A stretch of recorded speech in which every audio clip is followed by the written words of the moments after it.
My name is Shohini Banerjee and I go to Warwick High School in Lidditz, PA, and I'm in 11th grade. And this year I'm doing my science project on gunshot detection. It seems like active shooters are wreaking havoc every day in countries across the world. It doesn't matter where you are, what time it is, you're always in danger, and it feels like these shootings are becoming a daily event. And it's evident in the Paris attacks, in all these school shootings. It just breaks my heart how many people are killed, innocent people are killed from these shootings. The average response time for police to come to an active shooter event is 18 minutes. However, the active shooter situation on average is over within 12.5 minutes. So there's this huge gap of time where the police don't know about a shooter situation. People think that someone else has already contacted the police if they hear a shooting. So the idea is we need to let the police know faster so that they can come and stop the gunman before he kills more people.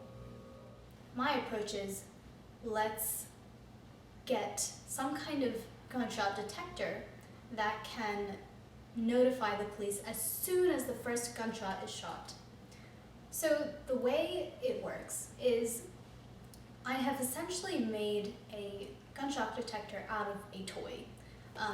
It's called a Raspberry Pi. A Raspberry Pi was invented for children. It was meant for beginner programmers to learn how does this physical computing work. So to show you what this actually looks like, this is a Raspberry Pi. It's just a credit card sized computer that can interact with the environment, and it basically does whatever you tell it to do. What I did was to stick a microphone on it and say, I programmed the Raspberry Pi to say, if you hear a shot above this threshold of sound, then send me an email. And that's exactly how it works. It's basically a high-tech baby monitor or a smoke detector. As soon as a gunshot is fired, it sends an email or text with a floor plan of the room in which it heard the gunshot to the law enforcement. It can even be hooked up to an intrusion panel or be sent to IT to start mass notification. And the point of this is that we can initiate lockdown procedures much earlier. Now this is $50, roughly, maybe $40. Now they have created the same thing but the size of a 9-volt battery, and now it's $5. In fact, on some magazines they're taping it on the front and giving it out for free. Now, with all the other electronic components to my sensor, the cost is $10. But when you compare that to today's systems, ShotSpotter is the world's leading gunshot detection manufacturer.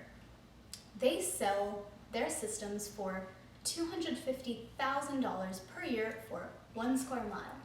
And when you think about schools, like all low security budget places, they can't afford this kind of technology, so they are left completely vulnerable. So the use case I just described there was a proximity sensor.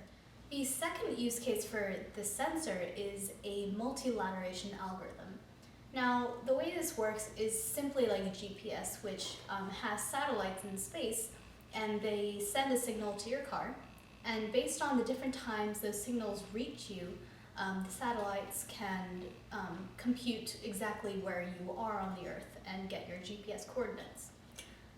So the way it works is if I put a bunch of these sensors in a large field, for example, if I fire a gun in the middle of the field, the sensors will all receive that sound at slightly different times based on how far they are away from the gun.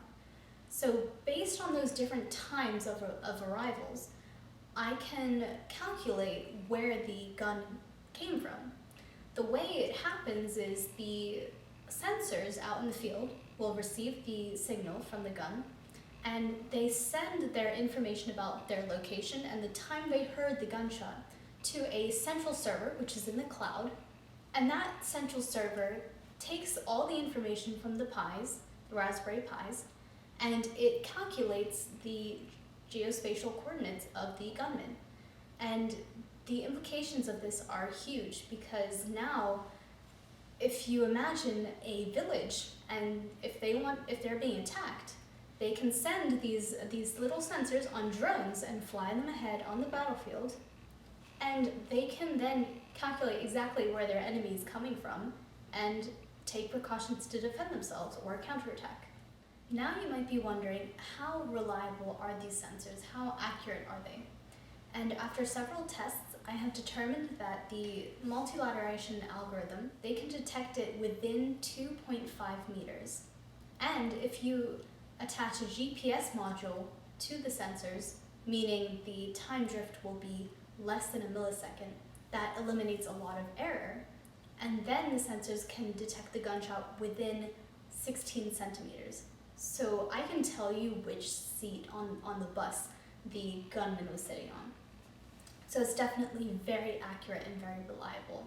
I did 10,000 tests to determine how accurate the multilateration algorithm was. So why is this work important? Well, obviously it's important in saving lives, but I'm really just hoping that this is one step in the right direction of maybe mass marketing these sensors, because they're so cheap and they work, they're functional, they're accurate. Why not make it the law? Like, it's required for a building to have a certain number of smoke detectors, so why not have them required to have gunshot detectors? I really think that this project is working towards such an important cause, such an important improvement in our safety today. Thank you.